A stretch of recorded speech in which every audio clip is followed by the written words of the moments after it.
And it is a revolutionary novel.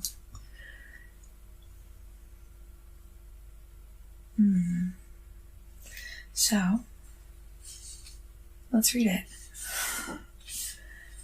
Here is the title page.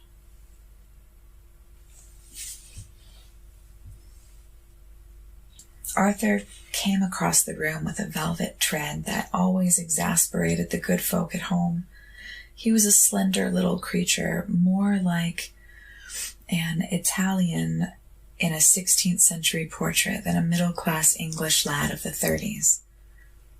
From the long eyebrows and sensitive mouth to the small hands and feet, everything about him was much too chiseled, over-delicate.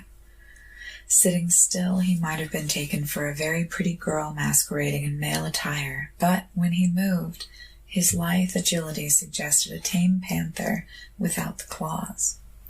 What sort of meeting? Arthur seemed embarrassed by the question.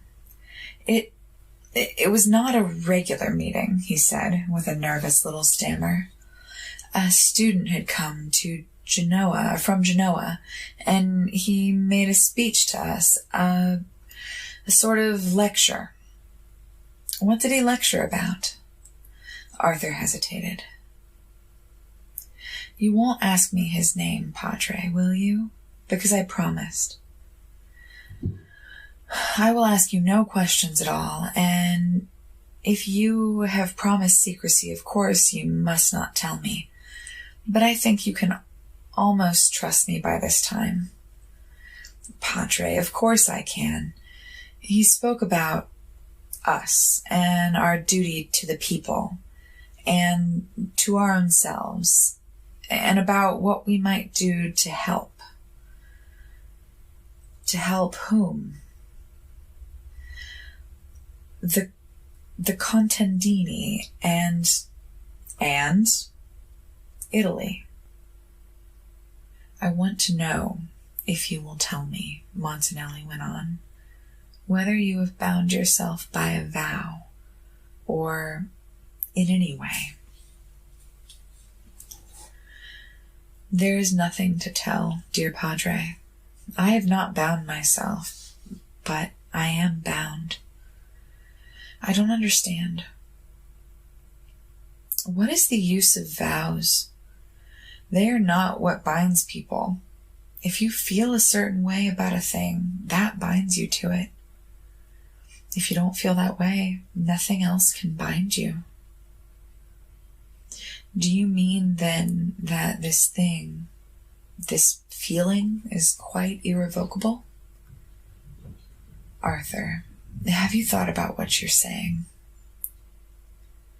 Arthur turned round and looked straight into Montanelli's eyes. Padre, you asked me if I could trust you. Can you not trust me too? The first person upon whom Arthur's eyes fell as he entered the room where the students' little gatherings were held was his old playmate, Dr. Warren's daughter.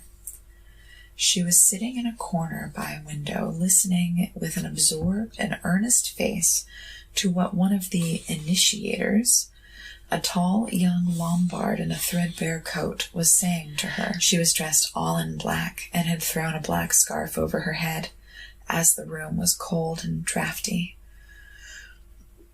At her breast was a spray of cypress, the emblem of young Italy. The initiator was passionately describing to her the misery of the Calabrian peasantry, and she sat listening silently, her chin resting on one hand and her eyes on the ground.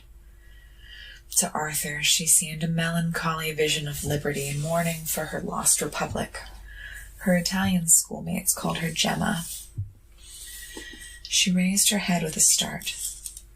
Arthur! Oh, I didn't know you belonged here. And I had no idea about you. Jim, since when have you... You don't understand, she interposed quickly. I'm not a member. It is only that I have done one or two little things. You see, I met Beanie. You know Carlo Beanie? Yes, of course. Beanie was the organizer of the Leghorn branch, and all young Italy knew him. The lecturer's comprehension of his subject was somewhat vague, but Arthur listened with devout admiration. His mind at this period was curiously uncritical. When he accepted a moral ideal, he swallowed it whole without stopping to think whether it was not worthwhile to begin again. What did you think of the lecture? I liked it very much, especially the last part. I was glad he spoke so strongly about the need of living the Republic, not dreaming of it. It is as Christ said, the kingdom of heaven is within you. It was just that part that I didn't like. He talked so much about the wonderful things we ought to think and feel and be, but he never told us practically what we ought to do. Did you ever know anyone so fit as your mother? Wasn't she the most perfectly angelic woman you ever saw? And what use was all her goodness? It would have been so much better for her if she had not been so sweet and patient. They would never have treated her so. That's just the way with Italy. It's not patience that's wanted. It's for somebody to get up and defend themselves. Jim, dear, if anger and passion could have saved Italy, she would have been free long ago. It is not hatred that she needs. It is love. As he said the word, a sudden flush went up to his forehead and died out again. Gemma did not see it. He was standing on the doorstep, clasping her hand in both of his. For God and the people. Slowly and gravely she completed the unfinished motto, now and forever. Then she pulled away her hand and ran into the house. When the door had closed behind her, he stooped and picked up the spray of cypress which had fallen from her breast.